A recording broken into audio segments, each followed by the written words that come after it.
Football and other F words. Sure is. And you know what? I'm kind of sick and tired of this coaching carousel. I am too, man. I thought I was going to really enjoy it and love it, but then you see stuff like Todd Monken would be a bad fit for Cam Ward, and people call for Mike McCoy to get the job. Well, and we are about to have to, put Jackson over both of our knees. Bare ass spank him and live on the show. Spank his ass. Bring him in here. I mean, he's saying this is what annoys me, and I know he's just doing it probably to annoy us, but there are people who really just dislike Nagy so much that they are willing to give up their fandom, allegedly. Yeah. And he had the gall, and this is what really makes us want to spank him, is that he had the gall to say that he thinks that Matt Nagy would be worse than Brian Callahan. Based on fucking what? Well, that's what I tried to get out of him. How so? Tell me why, Jackson. Tell me why. Give me examples. Give me reasons. And he couldn't do it. And it just makes me think so many people have such bad vibes about the guy. They can't even tell you why they hate him. They just hate him. And I don't even want Matt Nagy to be the head coach of this team, but it puts me in a position where I have to defend him because I don't think it would be the end of the world. So I'm going through this coaching carousel and I'm it's the side of the bus meme. You're looking out on one side and it's doom and gloom. You're looking out on the other side and it's all sunshine and rainbows. I'm looking at the sunshine and rainbows because there's all these candidates that they're talking to that I think would be good coach. There's not that many guys that if they hired, I would be pulling my teeth out or pulling my hair out or just pulling on some random part of my body. Well, I don't know. Were you in the Cover 2 chat today? I don't think you were. I was listening. I had it on my TV, but I was plugging away at my spreadsheets. Curtis, avid listener who's always in the show. Shout out, Curtis. He said he would rather have Mike McCoy than Matt Nagy. That's Curtis, what are we doing here? Pulling on your nags. I mean, I don't get it. And I feel like I have to go to bat for a guy that I don't even really want to defend. And to be fair, this is going to tie into some of our larger conversation, but Bustin' Diamond says, I will say the Nagy negativity reminds me of how people felt about Dan Quinn 2 years ago. Oh, man, that's good. I have it on good authority that Dan Quinn was who a certain fired general manager wanted, but that the rest of the crew wanted a more calm demeanor or friendlier face, if you will. Beautiful smile. A beautiful smile in Brian Callahan. Now, obviously, he was fine with Brian Callahan, but Dan Quinn didn't get the second interview, if I'm not mistaken. So I think he was Zoom interview only. That's kind of crazy, too. How different would things look if Dan Quinn Lonzo was a hire? Wright also said that he'd rather have Mike McCoy than Nagy. So there's another person who doesn't Nagy know ball. So much. You ask people, and they're did just we not just watch Mike McCoy?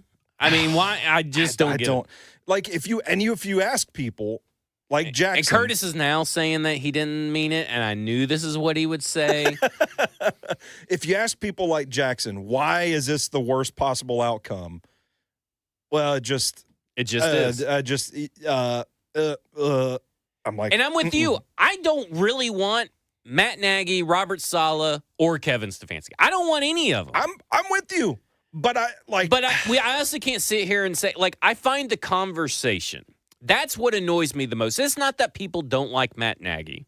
Yeah. But it's the way that they make justifications for Kevin Stefanski and Robert Salah, but use those justifications as reasons why Matt Nagy sucks. They get justifications and they get excuses made for them. But Matt Nagy doesn't. And I don't know why. And I am beginning to kind of agree with Stillman. I think it's because he's ugly. Maybe it is. Because, that's how bad the discourse has gotten, is that I was in a conversation with Will Lamas, and, he wants to put all this blame on Matt Nagy in Kansas City, and I go, well, they also won 2 Super Bowls and went to 3 of them. Right when he came back, and he goes, well, you can't use that. I said, well, you're giving him all the blame. Why can't we for a non-play calling offensive coordinator, you're going to give him all the blame. No blame to Andy Reid. No blame to the injuries. No blame to a lack of Tyreek Hill. No blame to failed draft classes. No blame to aging stars. Just all Matt Nagy. It's all Matt Nagy's fault. It's all Nagy. So you see how ridiculous it is when I say, well, Matt Nagy's the only reason they went to 3 straight Super Bowls? Matt Nagy just controlling Andy Reid like a puppet. He's like a puppet. With the like, sheet. I mean, I'm not going to sit here and say that Andy Reid has suddenly quit knowing what football is. Yeah. Well, I mean, I was going to say, I don't know if we're going to get into it tonight. Like, look at the last 3 draft classes for the Kansas City Chiefs. And it ain't pretty, man. Let's talk about that because this was a kind of a question by Coach Play Better. He wanted to talk about the discussion of, who's done more with less, how much do coaches and rosters and all that stuff affect your outlook on these teams? It's a great question. And it's a great team. We kind of went a little bit more micro and wanted to look at the draft classes.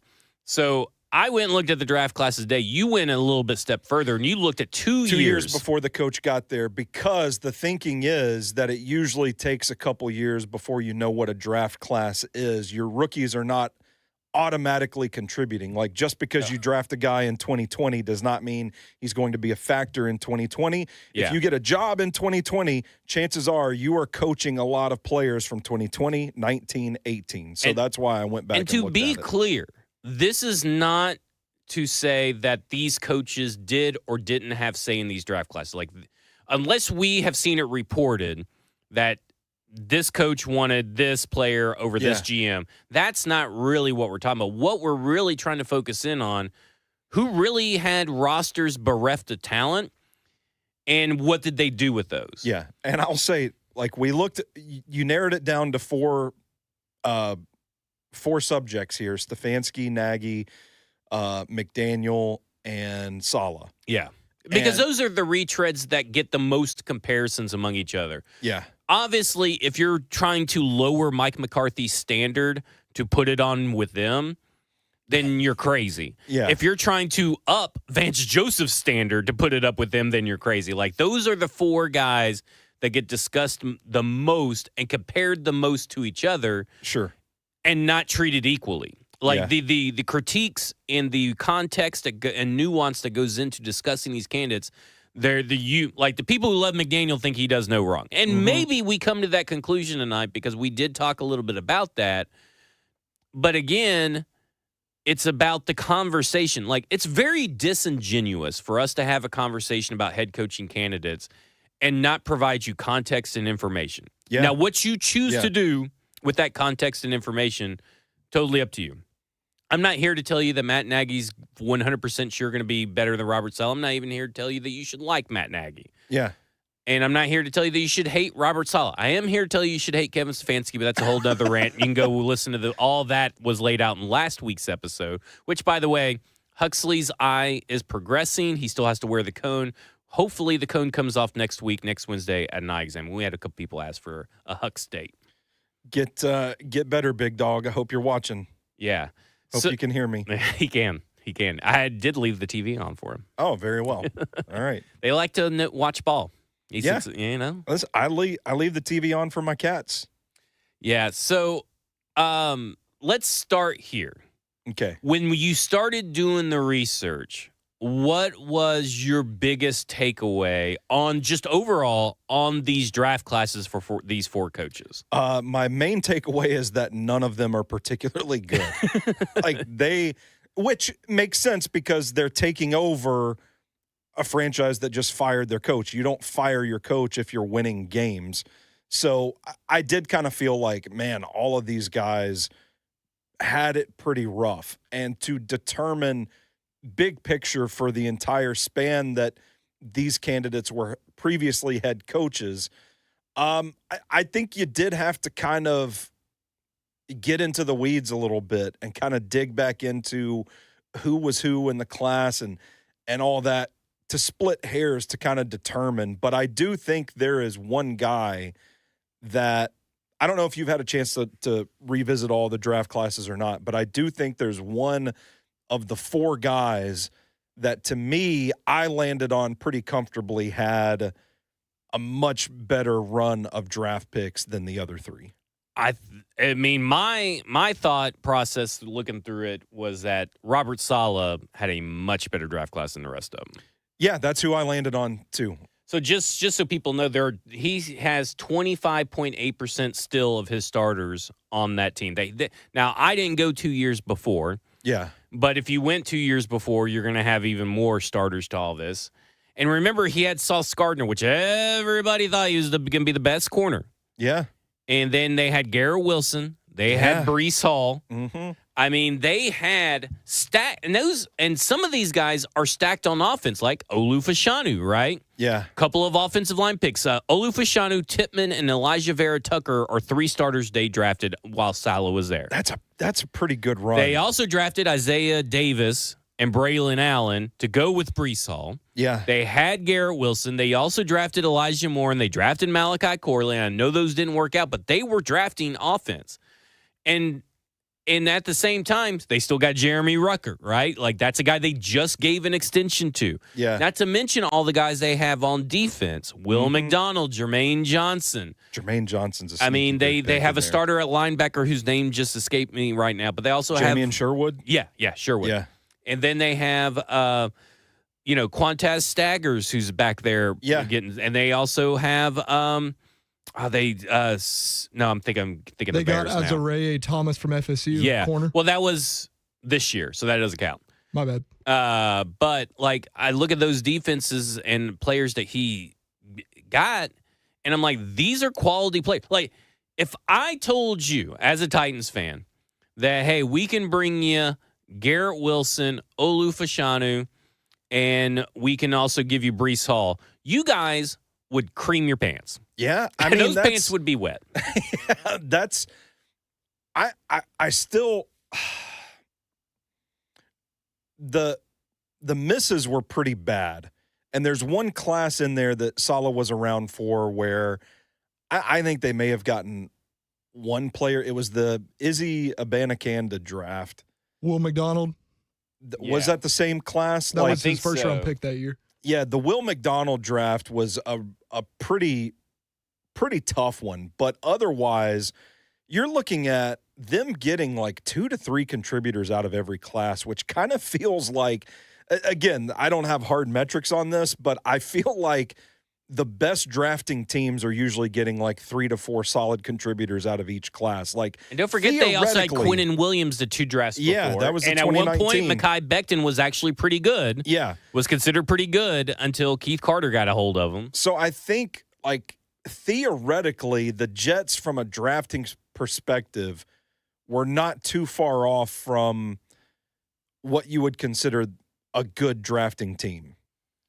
And that's where I'm at, because Joe Douglas came from the Philadelphia tree, if I'm not mistaken, right? Didn't he come from Howie Roseman stuff? And listen, I'm not saying that it was all great. Obviously, they missed on their quarterback, right? They missed on Zach Wilson. I mean, that's pretty big. But they also had inherited Sam Darnold at the time, right? Man. Right? Sam Darnold hadn't left yet. He was the 2018 draft. I may be going too far back now. I think I'm going too far back. But, I mean, Quinnen Williams was still there. Like, that was a team filled with talent that was not maximized specifically on the offensive side of the ball, that was not developed specifically on the offensive side of the ball. And I know that people really want Robert Salah and Mike McDaniel. Yeah. Then you better pray. Pray to, even if you don't believe, pray to a God somewhere. Pray to Santa Claus. If you need to pray to Santa, pray to Santa. Yeah. Krampus, let's do it. Yeah. Because if the Lions' job and the Buccaneers' job, the offensive coordinator jobs, stay open, he's not coming here with Robert Salah. No.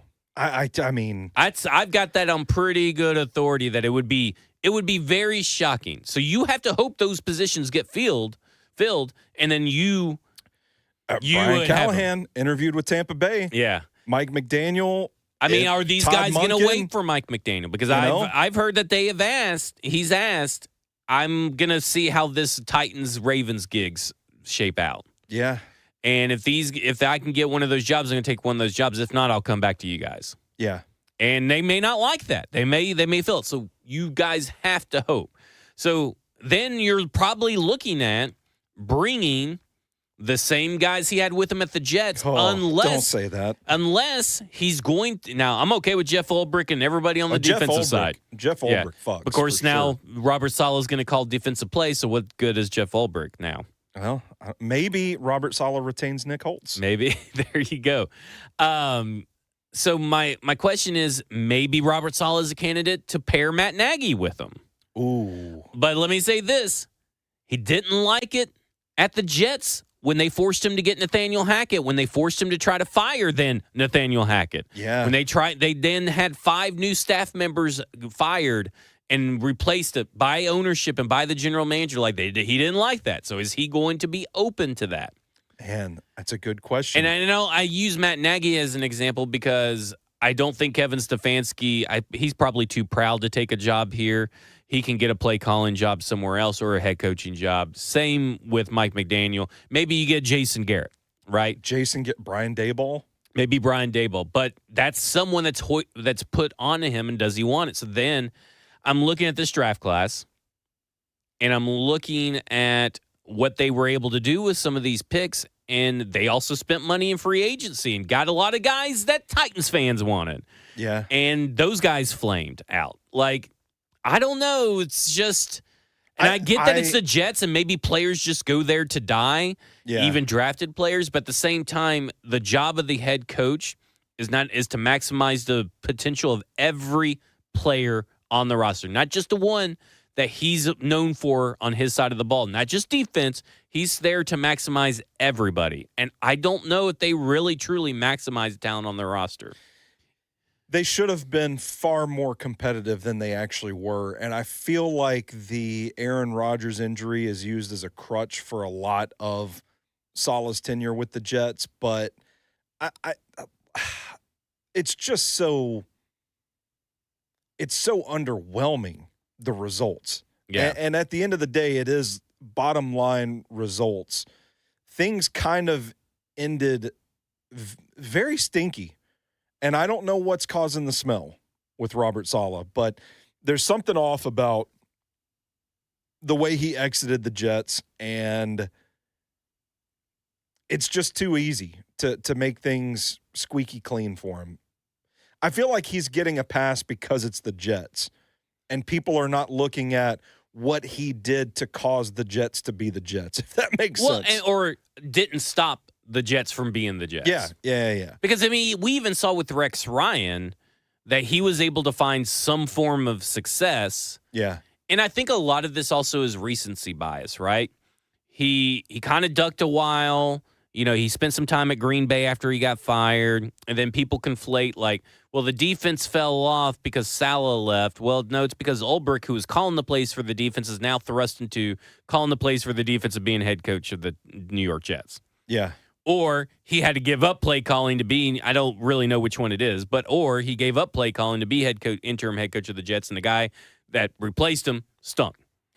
Yeah. It's not just Salah. Now, I'm sure some of it is, but, again, you weren't getting all the best results. You could kind of look at it down in Cleveland, right? Defense can only carry you so much in today's NFL.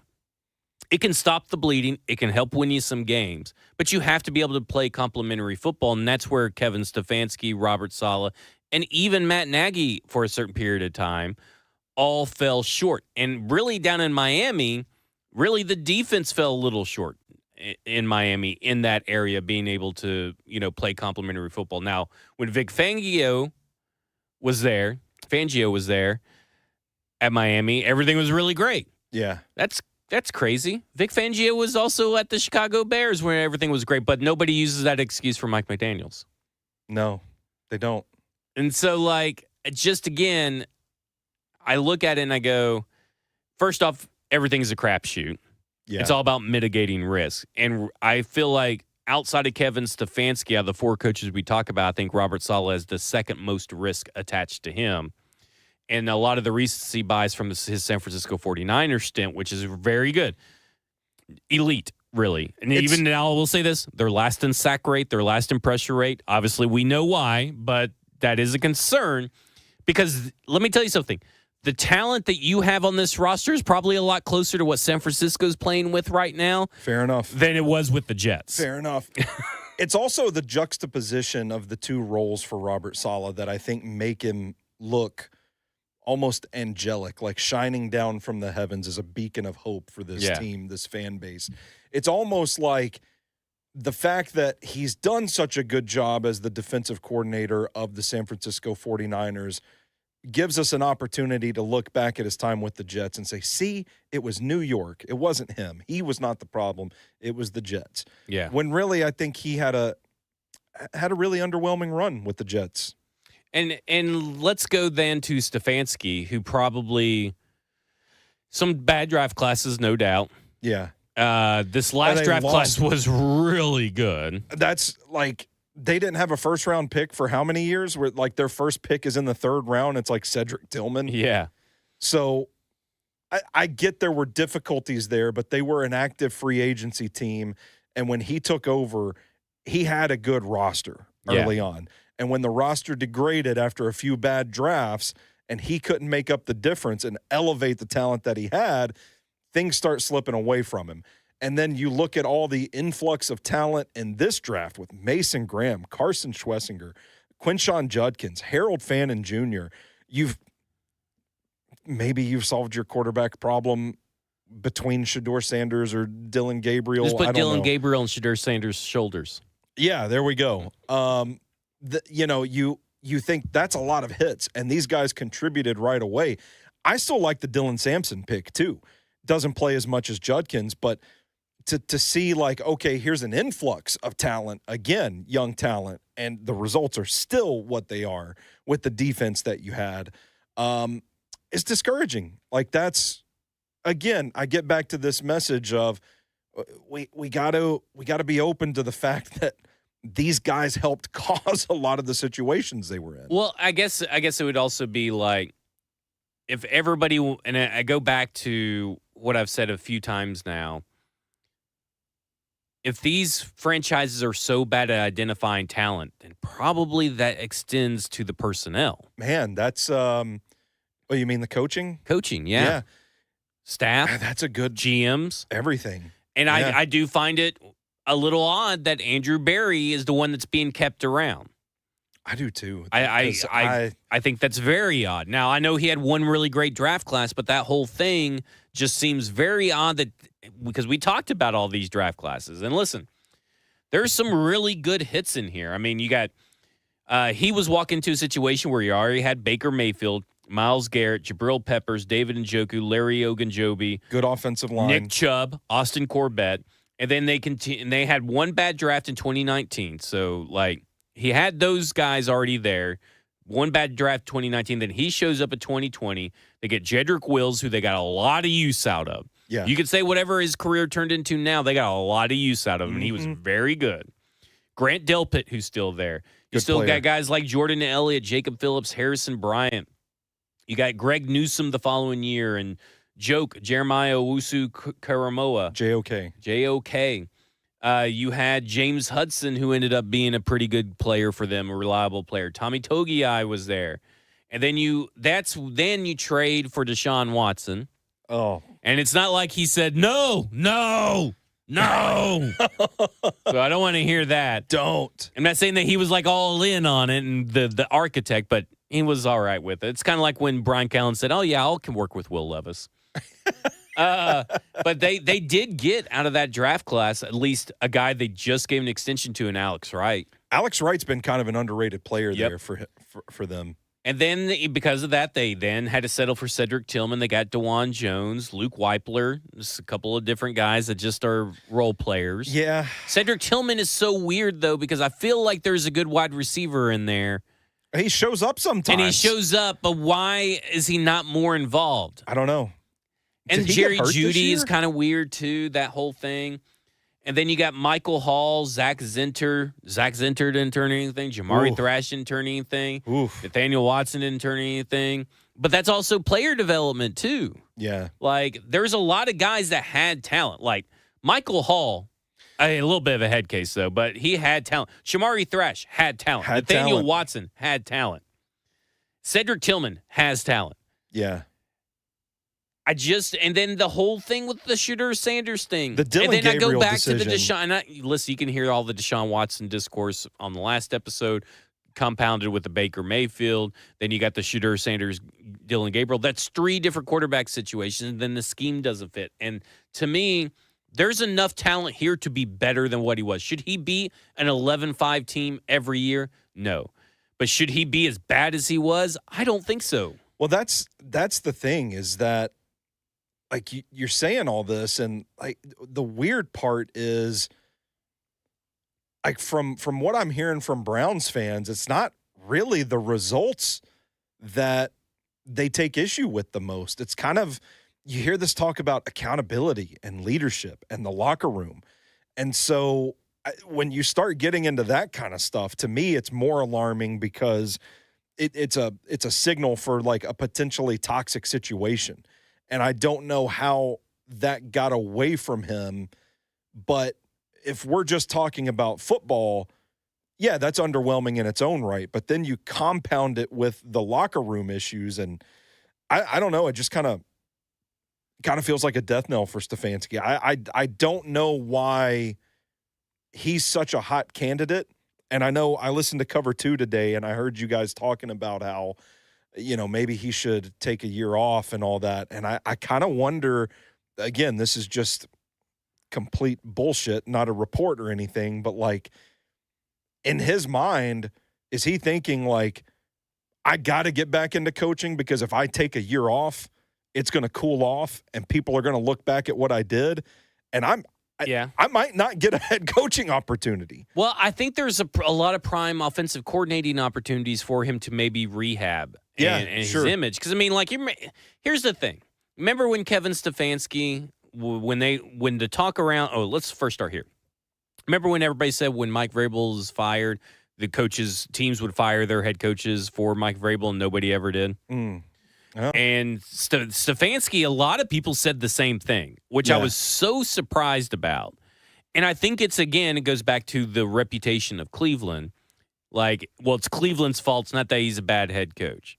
Yeah. But I look at the talent. Like, here's the thing that worries me. You talk about the accountability thing. Grant Delpit is part of his first draft class. Yeah. Denzel Ward, the other guy to say it, suffered through Hugh Jackson and Freddie Kitchens, and then suffered through and suffered through Kevin Stefanski, and is saying the same thing. So these are guys that one guy that he drafted, the other guy that was supposed to be developed underneath him, but has been a Cleveland Brown his entire life. Yeah, NFL life is telling you that this guy doesn't have it. And where there's smoke, there's fire, man. I will breathe a huge sigh of relief if he doesn't make the second round. Like, I really need him to not make the second round because I'm really afraid, like, the Titans will make that big of a mistake. I gotta know how that interview went. If they're talking about they're gonna can Brian Callahan, and then Mike Borgonzi's gonna sit up there and talk about how we need accountability, we need leadership, and then they're gonna hire a guy from an organization that just fired him because they said they needed accountability and they needed leadership. Okay, let me ask you this. Last 2 years, think about the Cleveland Browns, their roster, their draft class. Last 2 years. Yeah. Do you think that not win playoff games or do anything like that? They were 4 wins and 5 wins, I believe, if I'm not mistaken. Mm-hmm. Do you think that DeMeco Ryans would at least got him to 7 or 8 wins? Because that's a totally different head coach. Not 10-win season, but more. Yeah, I think so. Do you think Mike McDaniel could have? Yeah. See, that's where I kind of, and I know that's one end of the spectrum, the other end of the spectrum, but that's my thing is like if you can find probably 16 or 17 head coaches that you feel like could have done a better job for over 2 seasons than what he did, then that tells you a lot about the roster and about the coaching that roster was getting. Yeah, I would agree. Listen, I've been a huge fan of Stefanski. Like you have. This is not the first few years he was coach of the Browns, like doing film study, prepping for Titans games is it felt like the Browns and the Titans have played each other every year for the last 10 years or whatever. Watching him, his game plans was always – he always struck me as one of the best game planners in the NFL. Just knew exactly how to attack an opposing defense, knew what to run, could mix things up in terms of the run pass, getting creative ways to throw the ball, the timing and spacing and all that stuff. I just really was impressed by him, but somewhere along the way, I don't know if this is just a case of, well, NFL defenses eventually figured him out, or if, maybe the staff changes over time and there's not as much of that game planning that was actually directly the result of Stefanski's work. Maybe he had some help in the building at the time that wasn't there anymore. Whatever the case may be, it degraded rapidly over the last 2 years. And I still think the experience, what the work he's put out there, I think it still stands for something in NFL circles, clearly because he's still considered one of the hottest candidates available right now. But I don't know if he doesn't get a head coaching cycle, I would actually be pretty surprised. I figured Atlanta or Arizona may take a chance on him. But I just don't believe the Titans are really that interested, because I don't think they like his scheme fit for Cam Ward.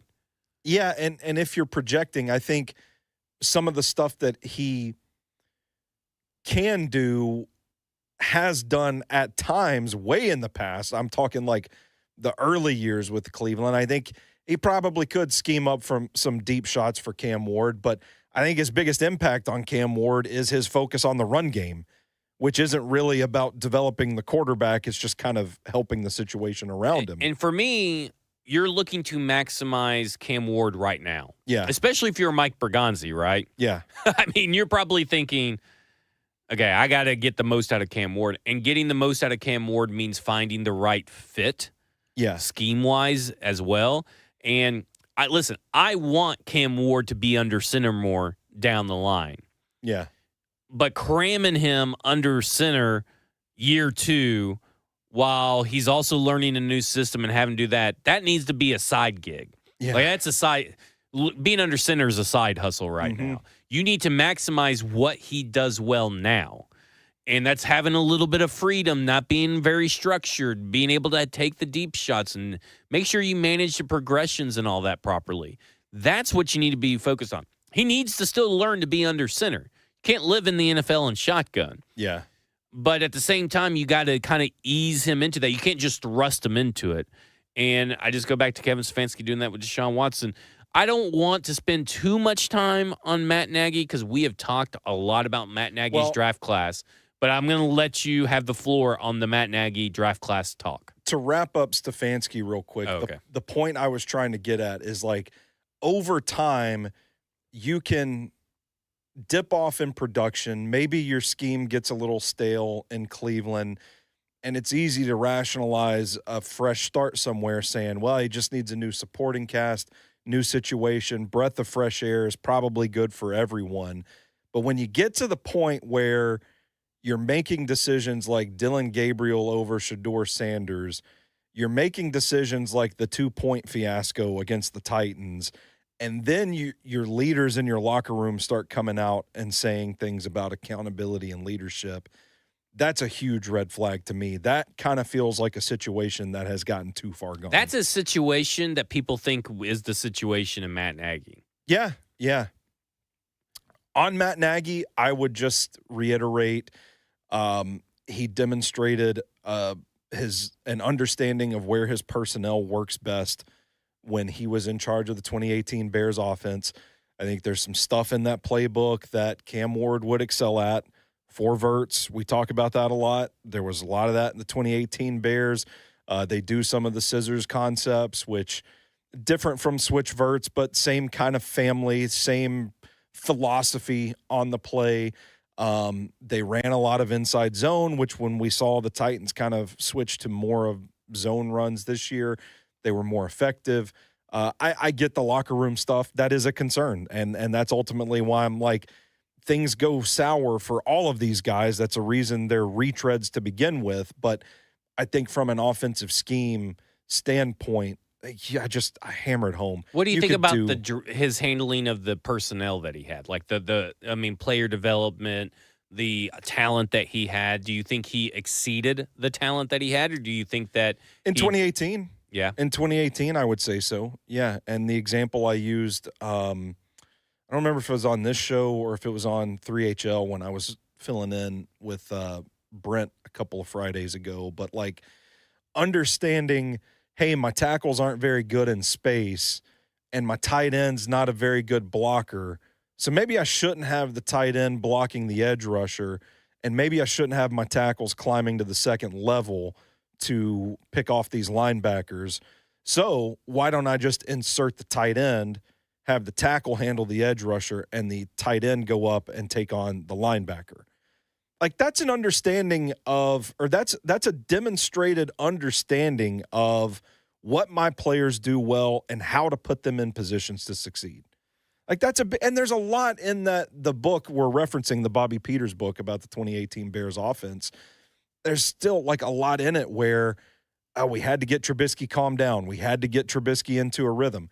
And I know this is not an exclusive thing to Matt Nagy, like he's the only coach to ever have a set of plays to calm the quarterback down. But I think that's where some of this talk about like how awful he is just, it's lost on me, because I'm like, this dude understood his players. And some of the stuff that he ran with Tariq Cohen, it's like, I got a guy that can do this stuff, so we're going to put him in situations where we can isolate his speed one-on-one with guys. And to me, it's like his issues weren't the X's and O's up there. It was the other stuff. And listen, you never know how someone's going to act when they're back in the chair.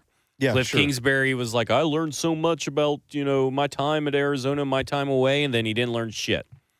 He went back to the same old, same old. Mike Vrabel, you can tell, learned from his time away. And also, he's just fucking happy to be in New England.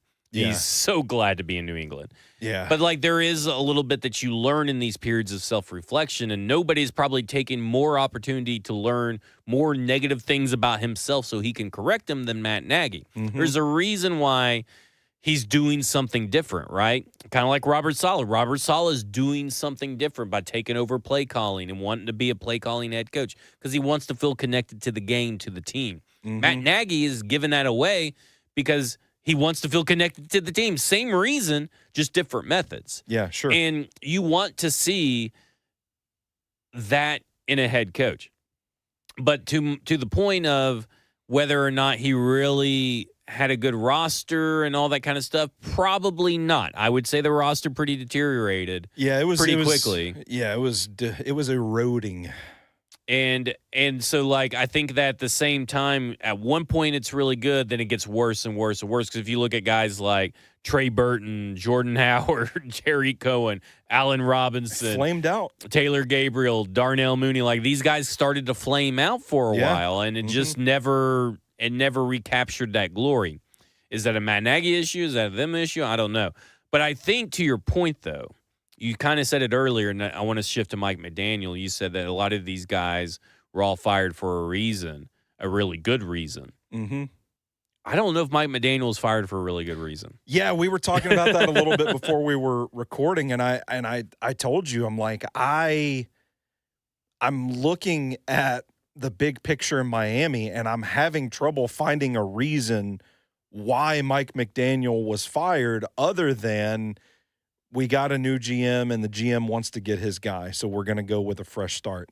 Because if you'll remember, when they announced the GM was fired, after a couple of weeks, they came out and said, no, we're going to keep Mike McDaniel. We're going to give him a shot to right the ship with a new GM. And then coincidentally, John Harbaugh becomes available, and it's, oh, nope, we're going to get rid of Mike McDaniel.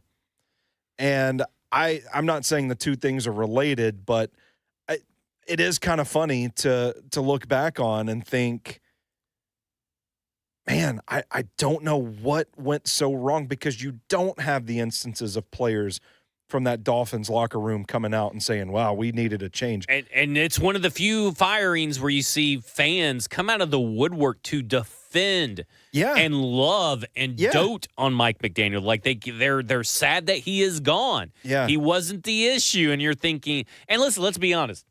The issue was Chris Greer. It was. He's probably one of the worst general managers of our lifetime. Yeah. And doing this exercise, going back and looking at some of these draft classes that shaped the roster that Mike McDaniel would eventually take over, I told you before we started recording, I'm looking at some of these guys, and I'm just like, how the fuck did he finish with a winning record in Miami? Because they're not good draft classes. And even in that, there are guys like Patrick Paul, who was considered primo talent in that draft class, but very raw as a prospect. And I think he's turned into a pretty good tackle. Didn't make an immediate impact. They've had some issues kind of piecing together that offensive line, but lo and behold, you give the guy some time, and now, like Brian Baldinger did a video on Patrick Paul a month or so ago about how like he's gotten comfortable in what they run there, and he is developing into one of the bright young tackles in the game right now. He is a toss you out the club, run through a motherfucker's face kind of tackle at this point. And it's awesome to see because I was high on Patrick Paul, and it gives me the chance to say I told you so. Well, but I'll also say this. Yeah, go ahead. Go ahead. Well, I just wanted to say, like, 2 years before he showed up. Yeah. 2020 draft class. 11 players were drafted. Only 5 are still in the league.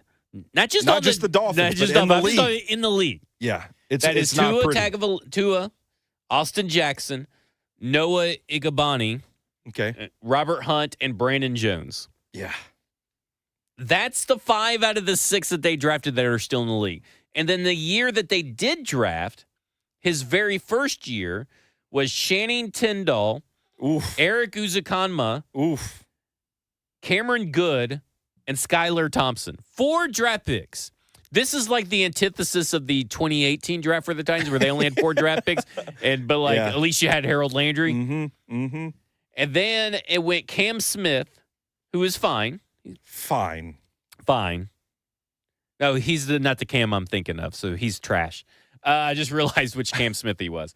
Devon Achane, Elijah Higgins, and Ryan Hayes. So 4 draft picks. Well, Elijah Higgins plays for the Cardinals now. Yeah, but Devon Achane, a hit. Good hit. And then it took 2024, his 3rd year, to actually have maybe some guys that could help. Malik Washington, he famously drafted. Mm-hmm. Patrick Paul, Chop Robinson, Jalen Wright, and Mo Kamara. Okay, those are all just kind of depth guys. They're developmental guys more than anything. And then they got Kenneth Grant, Jonas Savannah, Jordan Phillips, Jason Marshall, Dante Trader, Ollie Gordon, Quinn Ewers, and Zeke Biggers. And he actually made Quinn Ewers actually look pretty serviceable. Yeah. He made Quinn Ewers look better than Kevin Stefanski made any quarterback look since Baker Mayfield. That is. Am I wrong?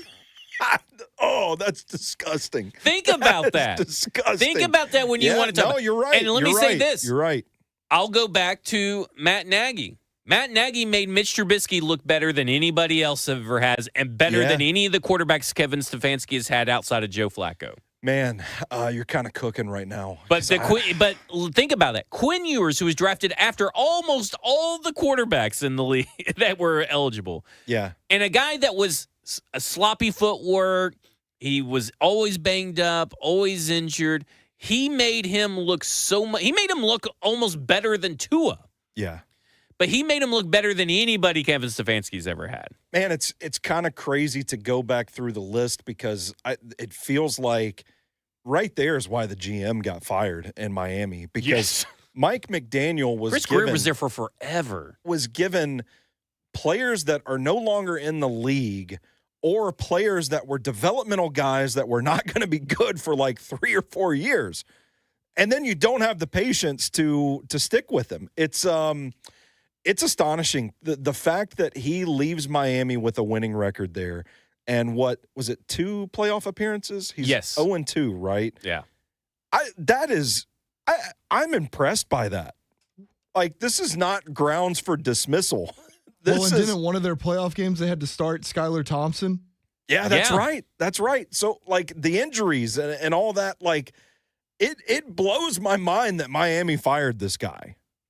Now that we're talking through it, it's almost making me angry. Well, it really has me want to put Mike McDaniel's number one on my list. I did put him as number one. I even had him at number one over John Harbaugh when John Harbaugh was still available. Because you got to think, everybody's he's had. He went 7-10 this year. Yeah. All those injuries. They traded away Jalen Phillips. Tyreek Hill goes down. Tua can't stay healthy like he always does. I mean, like, and he had Aaron Brewer, who nobody in Tennessee could get the best out of Aaron Brewer. Maybe the best center in the league. And he got second team All-Pro. And I don't think you guys understand how good Aaron Brewer was. Oh, dude, he was so fucking fun to watch this year. And then they went 8-9 last year, which was second in the AFC East. And then they went 11-6, and then 9-8. Yeah. I mean, I just don't get it. I don't either. Did you, by chance, Curtis brings it up in the chat. Thank you for listening this morning, Curtis. Did you hear me on Ramon and Will this morning? You know what? I forgot that I saw that you were on there, and I forgot to tune in, and I am a bad friend for that. No. You did no. That's not. I'm just asking because I don't want to repeat myself to you, but I did jot down a couple of bullet points as to why I like Mike McDaniel, and he is my guy for the job.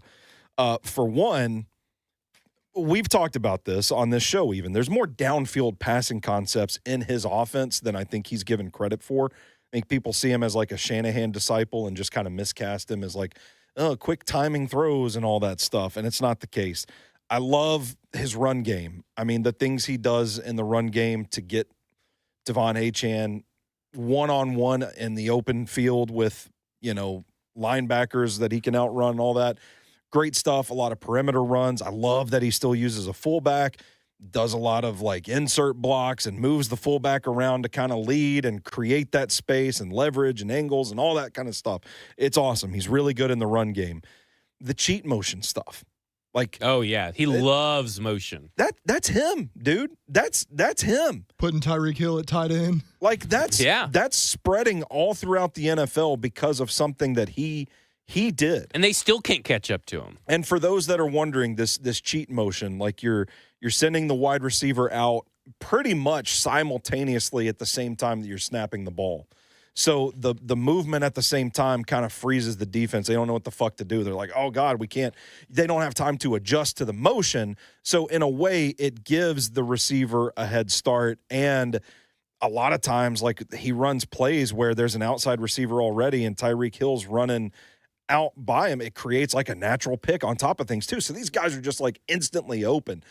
Everybody's copying that. And you and I have had conversations at the bar about innovation in football and how the college game kind of puts a strain on how much you can truly be innovative in today's game because you're not getting like offensive linemen and quarterbacks and receivers that have been well developed in college. They're tuned in for the college game, but they've got to get up to speed. You're not doing two-a-days anymore. You don't have as much time to teach technique and all this stuff with them. So the time that you do have is spent on just getting guys up to speed in the NFL.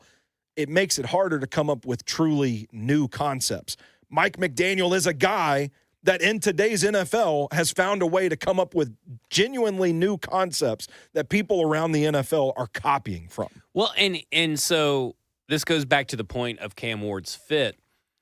But you're talking about a guy who I just read the complete offensive manual for the 2022 Miami Dolphins. I don't just read Matt Nagy propaganda. I'll read some Mike McDaniel. Unfortunately, I bought my 2023 Ravens book a little too early because I was prepping for some Todd Monken just in case. But it's still a fun offense to read about. It will. Maybe a little bit get some insight to the Air Coryell offense further insight. But the way that he has this play called play action soda is the kind of the concept. And it is switch verts. And there's 16 different versions of this switch verts play action soda play. Yeah. Okay, 16 different versions. Here's why that's important. There's no read. He says it's just about feel. I was about What does to that say. sound like? That sounds like Cam Ward. It does, Like, I yeah. just can't. Yeah. It is legit. That is the perfect fit for Cam Ward. It is, man. I think they would have a lot of fun talking to each other and cracking each other up. I think that you go and look and see what the players, like even former players, respect the hell out of Mike McDaniel. Yeah. And he earns that respect. There's an offensive lineman that he ended up coaching that is now on his coaching staff. And maybe it's Mike Person is his name. I don't know. But he's on his coaching staff. Get in here. We're gonna spank you bare ass. But he said that, well, I'm not going to listen to this guy on the offensive line. Look at him. It's kind of the same thing I said about Keith Carter. And I said, look at him. And then he just sat down and talked to him, and he walked him through, showed him all this stuff. He's like, oh, yeah, you know your shit. Yeah. You know ball. Well, it's the same thing. I can't think of I'm getting so worked up. My voice is cracking now. It's the same thing. I can't remember the wide receiver, but them being on a talk show talking about Mike McDaniel and saying, I sat down with him, and when I sat down with him, one conversation completely changed the entire way I think about playing wide receiver. Well, you mentioned innovation earlier, so if you want to just see any kind of Mike McDaniel clip, just go to Justin Graver at Titans Film Room. Hey, it's Justin's just been all, on one. It's just all. We're gonna Mike McDaniel clip. We're gonna. I'm a little worried about him. We're gonna have to check on Justin if McDaniel's not the hire. If McDaniel is the hire, he probably needs extra security. Yeah, that's because fair. Justin may be doing a skin suit or something. But like he's talking about, and I'm thankful that he does these, but like he's talking about how they had to innovate the entire offense, the zone read offense for RG3. Yeah. And how they all were, it's never been done. They were innovative with it, and they had to do it. But then he also talks about him and Chris Forster, who he became really close to after a break in the NFL, due to some addiction issues. A break in the NFL. He came to Kyle Shanahan back in San Francisco. At that point, everybody in the passing game was already in the passing game. So he's like, where can I find my spot to make my mark and be helpful?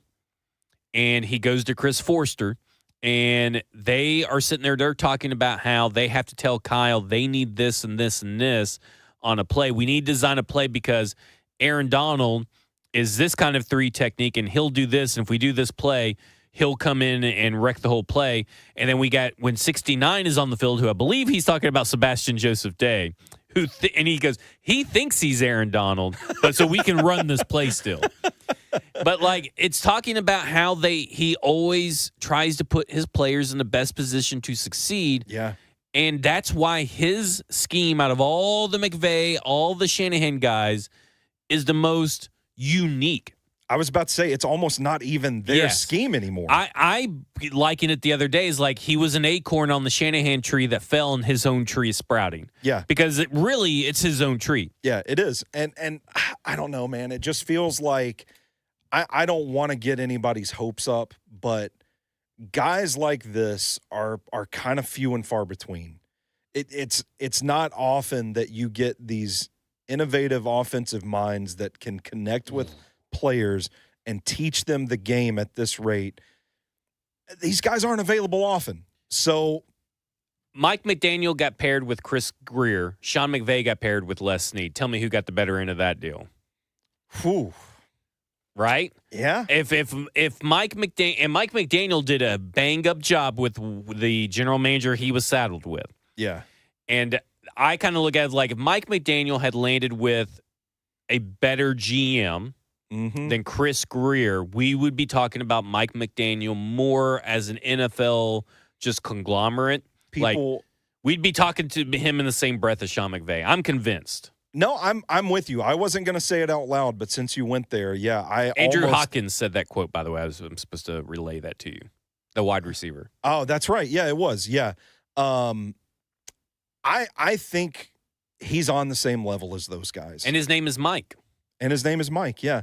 So then the question becomes, well, hold on. I've got a quote. A quote here that wraps up what we're talking about the scheme. This is This is from Coach Dan Casey. Coach Dan Casey tweeted this Mike McDaniel quote.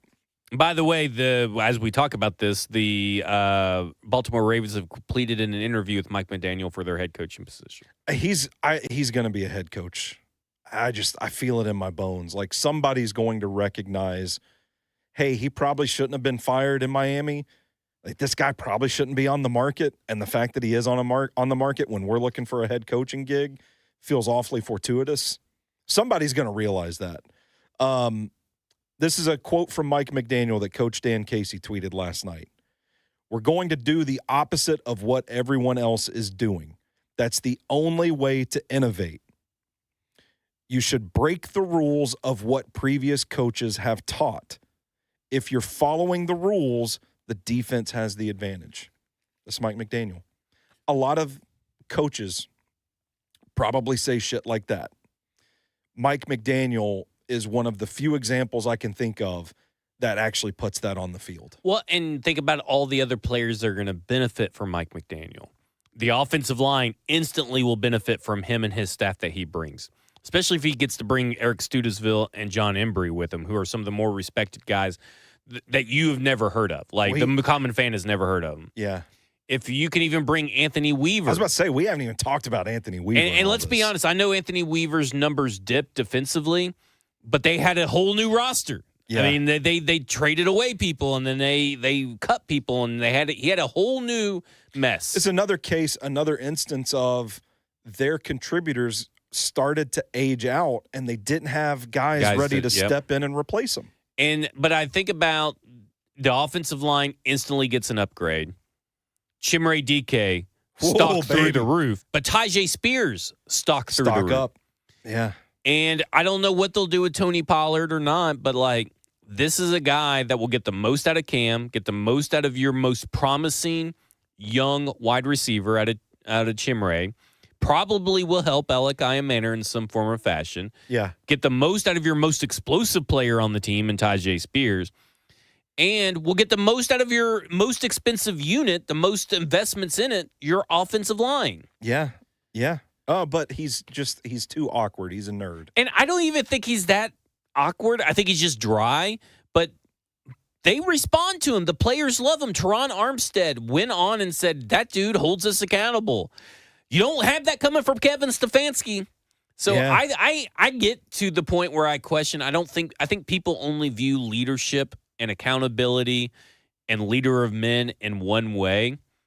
And that's just not the way to view it. It's not. Leadership is multiple. There's just not one right way to do it. But I think what I've seen and how he talks and how players respond, how players have talked, how fans have talked, like, I think you're right. That dude didn't deserve to get fired. No, I firmly believe that. And after talking it out on this show, I am fully convinced that he might end up being long-term the gem of this coaching cycle. Yeah. I don't think he's going to end up at Baltimore. So I don't think you have to worry necessarily about that because Baltimore does have kind of a defined kind of history to them.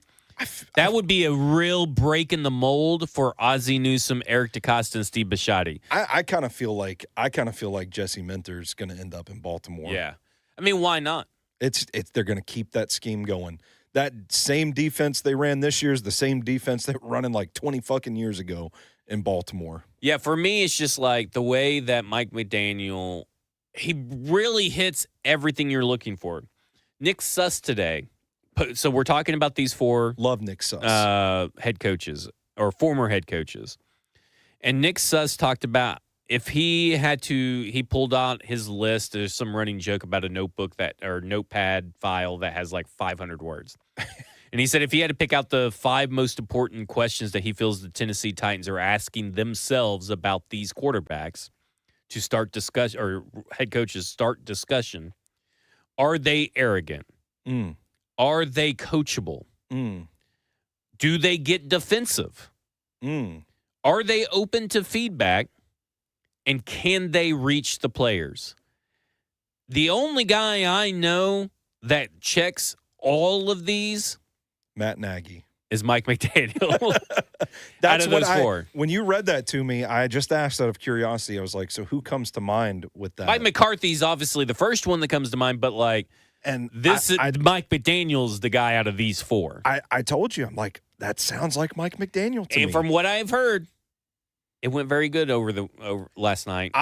I'm just gonna say yesterday. it because maybe I've had too many Justin Graver tweets in my feed this week, but like I feel like it would be a massive misstep to not bring him in with where this franchise is at. Well, right if now. you talk about this franchise's obsession with their public perception, yeah, I would say that Mike McDaniel would cross that box off. it would. Kevin Stefanski wouldn't.